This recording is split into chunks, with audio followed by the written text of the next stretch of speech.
Salut Céline, ça va? Ça va et toi? On est bien sage, bien installé aujourd'hui dans un bureau. Dans un bureau en extérieur. Bah, ça va, comme bureau quand même. Bureau d'été un petit peu. Pour faire un rendez-vous que les gens nous ont beaucoup demandé.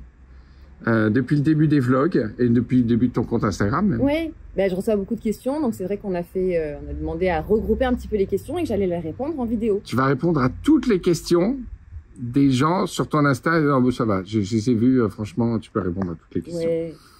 Enfin, on a fait une sélection quand même, mais enfin, elle regroupe dans la grande majorité les thèmes qui reviennent souvent. Oui. C'est ça. Alors, première question, Céline. Alors, c'est dommage, t'as pas marqué les prénoms et les villes. J'aurais bien voulu...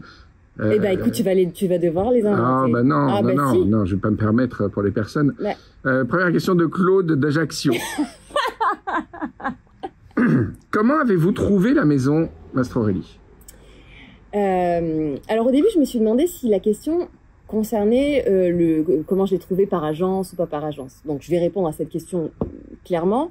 Je l'ai trouvée sur une annonce immobilière, d'agence immobilière, mais je ne l'ai pas trouvée d'un coup. C'est ça qui est surtout important, je pense. C'est-à-dire que j'ai pas eu ce que beaucoup ont eu la chance d'avoir, à savoir la première maison qu'on visite, c'est la bonne. Moi, j'ai mis vraiment 3 ans à la trouver.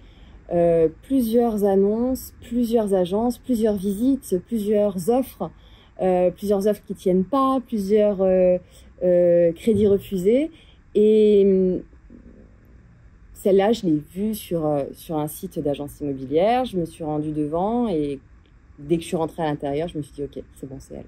Accueillez-vous des événements type repas de mariage ou fête de Pax? Oui, mais très peu. D'accord. Très peu parce que c'est un choix de ma part, déjà. Et puis parce qu'il y a beaucoup de règles à respecter si je veux accueillir aussi des événements ici. Je veux faire que des petites cérémonies très intimes.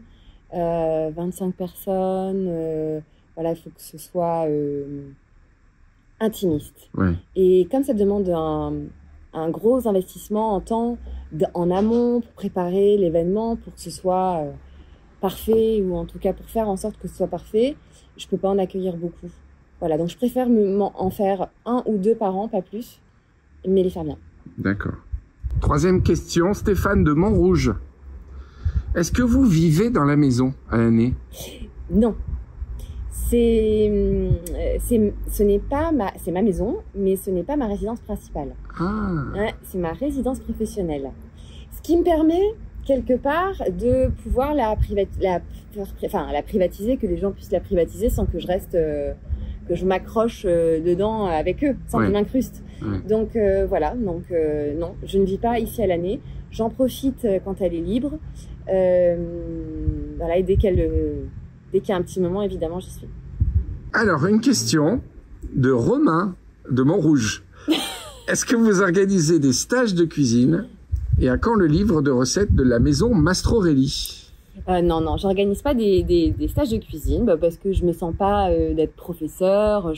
J'imagine qu'il faut quand même de la maîtrise, de la technique pour pouvoir se permettre d'enseigner la cuisine à d'autres. Par contre, comme vous êtes effectivement plusieurs à me poser la question et à avoir envie de faire des ateliers, on va appeler ça comme ça, pourquoi pas effectivement réfléchir à l'idée de partager un moment ensemble de convivialité où on fait les plats un peu emblématiques de la maison. Ça, avec plaisir. Je sais pas encore sous quelle forme, mais de toute façon, si vous avez envie de faire quelque chose à la maison, rien n'est écrit, rien n'est défini, n'hésitez pas à m'en parler, puis on voit ce qu'on peut faire. Et ça me ferait plaisir de le faire, si ça vous fait plaisir aussi. Après, si jamais on fait un atelier ensemble, je vais vous montrer comment moi je fais. Ça veut pas dire que je vais vous donner la vraie recette de la pissaladière ou la vraie recette de la ratatouille. Parce que justement, ce qui me plaît dans ces cuisines de région, c'est qu'il y a une recette par famille. Donc voilà, si vous avez envie de découvrir la ratatouille façon Maison Mastrorélie, avec plaisir. Maintenant, je n'aurai pas la prétention de donner des cours de cuisine. Voilà. Et le livre de recettes alors? Le livre de recettes, on en a très envie, on en parle, c'est un projet. N'est-ce pas, Henri? Oui, c'est du travail. Mais, voilà, il y a un mais, c'est du travail. C'est du temps Et je sais pas quand est-ce qu'on va trouver ça, mais on adorerait le faire en tout cas. D'accord, ok.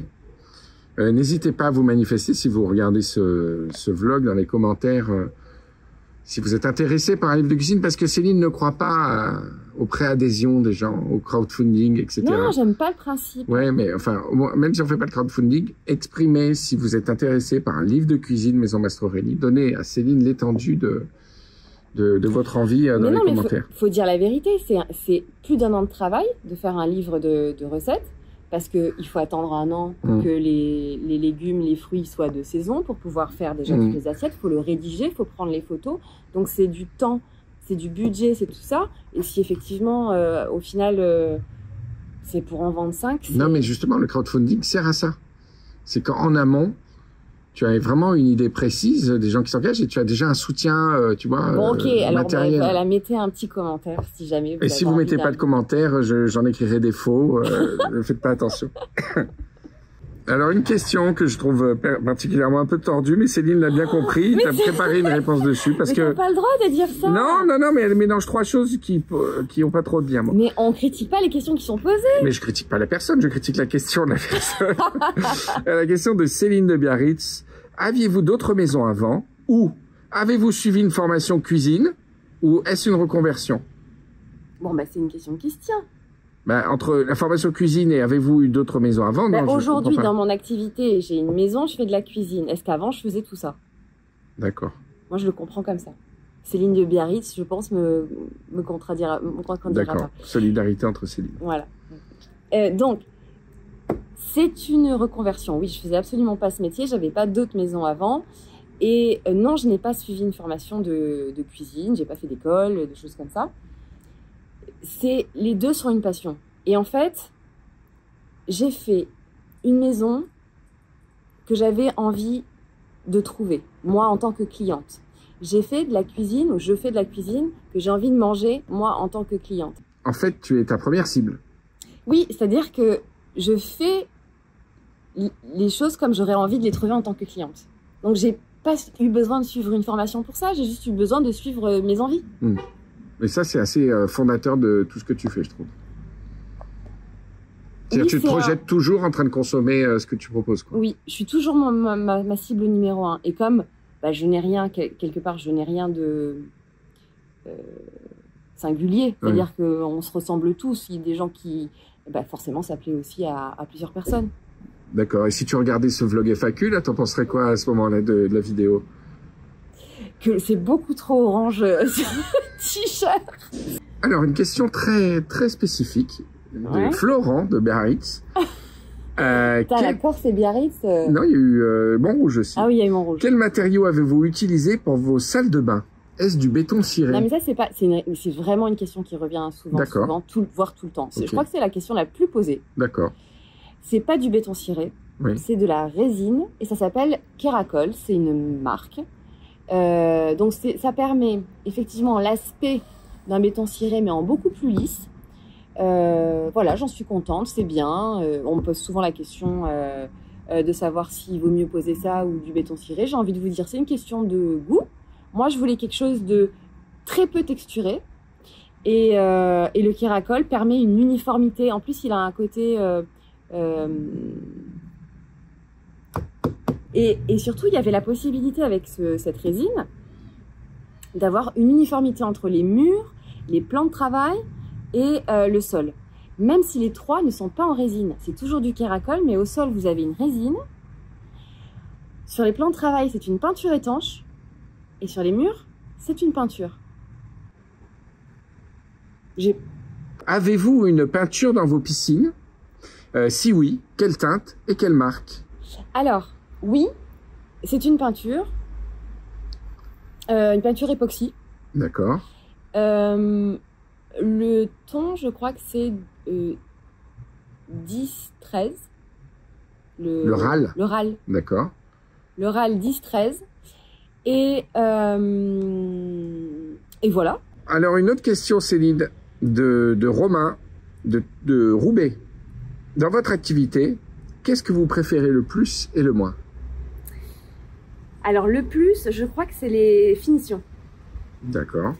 C'est quand la maison est terminée et que je dépose les fleurs dans les vases ou que j'allume les bougies. C'est ce moment où la maison, elle est prête à vous accueillir et que je fais votre connaissance. C'est ce moment-là. Et en moment préféré aussi, il y a le moment qui sont un peu les mêmes, hein. On retrouve les mêmes émotions, c'est le moment où je vous sers à manger. Les moments que je préfère, voilà, bah c'est en gros quand je vous vois heureux ou quand je sais que ça ou ça va vous faire plaisir. Ensuite, les moments que j'aime le moins dans l'activité en règle générale, il y a faire la compta. Mais ça, j'ai envie de dire, qui aime faire la compta à part les comptables? Ah oui, non, j'aime pas faire le thé aussi. Je déteste faire le thé. Alors, c'est drôle. Ah non, j'aime pas ça. C'est bien, c'est à contre-courant parce qu'on fait tout un truc sur les cérémonies du thé. Je déteste ça. Moi, je suis une buveuse de café. D'accord. Tu vas me perdre 50 abonnés. Je vais perdre 50% de... Non, mais tu aimes le thé peut-être? Non, même pas. Non, tu veux pas thé. Non. D'accord. Non, j'aime pas le thé, j'aime pas en faire. Je trouve que les feuilles de thé, c'est... Ah, pardon, c'est qui ça? Je possède une maison d'hôtes. Alors, c'est pas moi, hein, c'est la personne qui pose la question. A-t-on besoin d'une autorisation spéciale pour organiser des repas avec des clients qui ne dorment pas sur place? Est-ce que d'abord, on peut rappeler la règle un petit peu de... Alors, quand on a une maison d'hôtes, seuls les gens qui dorment sur place peuvent manger sur place. Le fait de manger sur place n'est pas une obligation, d'ailleurs. On a une obligation de servir le petit déjeuner. Il doit être compris dans le prix de la chambre. Par contre, les tables d'hôtes, c'est selon les propriétaires de mes maisons d'hôtes. Et oui, la réponse est oui. C'est pas une autorisation, en fait, c'est carrément une licence. Il faut, pour pouvoir accueillir des personnes juste pour un repas, qui ne dorment pas sur place, vous devenez un restaurant. Donc il faut passer eh bien, les licences nécessaires, les permis nécessaires, permis d'exploitation, hygiène, etc., conformité de la cuisine, pour pouvoir se permettre ça, effectivement. Et alors moi, à l'origine, je l'avais fait à la création de la maison pendant les travaux, parce que je pensais dans ma tête pouvoir, dans le but de faire venir des chefs en résidence et que la maison puisse être ouverte au public. Et ce qui me permet effectivement de temps en temps eh bien, de proposer des tables d'hôtes aux personnes qui ne restent pas dormir. Alors, dernière question, Céline, qui a toujours rapport avec les repas. Question, je souhaiterais manger à la maison Mastroréli sans forcément être en formule de chambre d'hôte. Comment faire? Alors avant, j'avais envie de vous dire, on s'appelle, appelez-moi et on s'arrange si c'est possible, on trouve une date. Mais maintenant, j'ai envie de vous proposer quelque chose de plus concret. C'est que dès qu'il y aura une possibilité de la maison, je vais l'annoncer en newsletter. Donc, si vous souhaitez être informé des tables qui s'ouvrent, c'est toujours un jour par-ci, un jour par-là, dans des durées très limitées, eh bien, vous allez sur le site maisonmastroréli.com, vous vous inscrivez à la newsletter, et dès que les tables d'hôtes s'ouvrent au public, vous serez les premiers informés. Parce qu'il y a peu de place. Enfin, je fais 10 couverts par soir, pas plus. Et tu ne vois pas tous les soirs? Et je joue certainement pas tous les soirs. D'accord. Donc voilà, comme les places sont assez limitées, si vous voulez être informé en premier et être sûr d'avoir votre place, le meilleur moyen, c'est la newsletter. Mais après, toujours pareil, vous m'appelez et on s'arrange. Eh ben merci Céline, ça va? C'était bien ces questions? Oui, je sais pas si les réponses étaient bien par contre, mais les questions étaient sympas en tout cas. Mais c'était la foire aux questions, c'était pas la foire aux réponses. Hein. On n'a pas fait de fausses promesses. Bon, bah, à renouveler en cas. Et puis les gens ont beaucoup de travail dans les commentaires pour cet épisode. Voilà, donc, et si vous avez envie après de reposer des questions, dans 3 mois, on en refera un autre. Ah, voilà. Bah, merci, à la prochaine.